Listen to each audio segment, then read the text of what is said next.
पंजाब के मुख्तलिफ अजला में जो है वो 25 से 40 लाख रुपए मालियत की जो है वो अराजी दी जाएगी। और इसमें सबसे इम्पोर्टेंट बात यह है कि सिर्फ अराजी देकर उनको छोड़ नहीं दिया जाएगा। बाय द वे मैं पहले ये भी बता दूं कि अराजी की निशानदही कैसे होगी। ये एप्लीकेशन जो है ये मांगी जाए, जो चीफ मिनिस्टर साहब ने इसको इनॉग्रेट कर दिया है। अब इसके ऊपर तमाम जो वेबसाइट है उसके ऊपर बाकायदा अराजी दिखा दी गई है, बता दी गई है कि ये इतने से इतने नंबर का ये एक जो है वो 2 से 5 एकड़ के बीच में ये जो ज़मीन है ये दी जाएगी। सो इसमें खुद चूज़ करेगा एक काश्तकार कि उसको 1 एकड़ चाहिए, उसको 2 एकड़ चाहिए, उसको 3 एकड़ चाहिए। और ये जाहिर है अवेलेबिलिटी जो है ज़मीन की उसके हिसाब से भी, क्योंकि कई जगहों पर बड़े जो है वो प्लॉट्स मौजूद हैं जिसमें 5 एकड़ तक मिल सकता है, कई जगहों पर छोटे हैं तो वहाँ पर फिर 1-1 एकड़ का जो है वो भी टुकड़ा किसी को मिल सकता है। और फिर इस टुकड़े को बसाने के लिए, इस टुकड़े को काबिले काश्त बनाने के लिए 50,000 रुपया पर एकड़ के हिसाब से काश्तकार को 1 टाइम ग्रांट भी दी जाएगी। यानी वो 50,000 एक एकड़ के ऊपर जो है उसको मिलेगा ताकि वो उसको उन पैसों को इस्तेमाल करके उस ज़मीन को काबिले काश्त बना सके।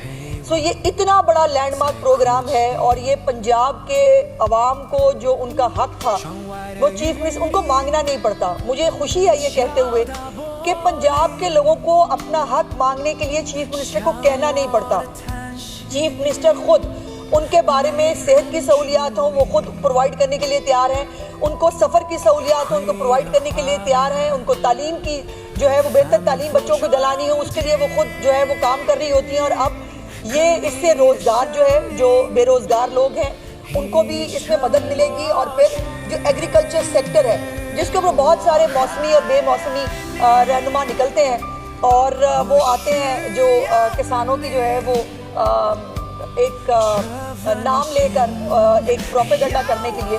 सो उनको भी यकीनन मैं समझती हूँ कि उनके लिए भी एक सोचने का मुकाम है कि वो चीफ मिनिस्टर जिसने अपने दौरे हुकूमत में 8 लाख से ज़्यादा लोगों को किसान कार्ड दे दिए हैं, 30,000 जो ट्रैक्टर है वो पंजाब के अंदर डिस्ट्रीब्यूट हो गए हैं और मज़ीद अभी ये हर साल इसको जो है वो एक्सटेंड कर रही हैं। उसके साथ साथ अब ये जो ज़मीन मिलेगी ये सिर्फ़ और सिर्फ काश्तकारी के लिए इस्तेमाल हो सकती है।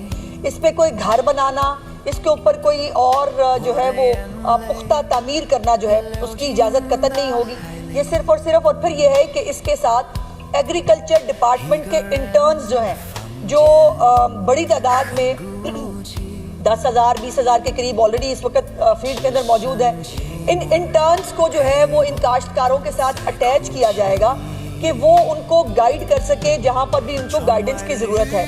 अगर कोई पहली दफ़ा करना चाहता है, कोई नौजवान है, पढ़ा लिखा नौजवान है जो एग्रीकल्चर के अंदर नई जो है वो किसी मैकेनाइजेशन के थ्रू, नए तजर्बात के थ्रू वो आबाद करना चाहता है अपनी ज़मीन, उसके लिए भी उसको भी गाइड करने के लिए ये एग्रीकल्चर इंटर्न्स जो हैं और वो इलाके के हिसाब से वो देख के बता सकते हैं कि आपकी ज़मीन जो है। और ये भी मैं बता दूँ कि ये कोई बंजर नकारा ज़मीनें नहीं हैं, ये वो ज़मीनें हैं जिनको देखकर जिनकी सॉइल टेस्टिंग की गई है, जहाँ पर पानी अवेलेबल है नंबर 1, और नंबर 2 कि जो काश्तकारी के लिए मौजू ज़मीन है वो ज़मीन जो है उसका इंतखाब किया गया है। कोई बंजर बियाबान जो ज़मीनें हैं वो इसके अंदर शामिल नहीं है। और इसके अंदर मुख्तलिफ अजला में 13,812 लॉट बनाए गए हैं। इसको लॉट कहा है इस ज़मीन के इस टुकड़े को, और ये कोई तकरीबन 13,821 लॉट्स हैं जिसके ज़रिए ये 88,000 से ज़्यादा ख़ानदान जो है वो इसके अंदर मुस्तफ़ीद होंगे।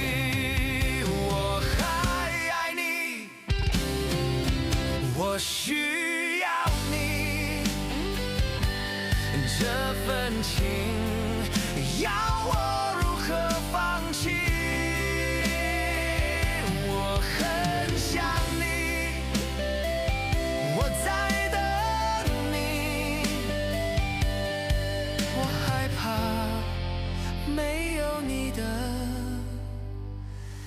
夜。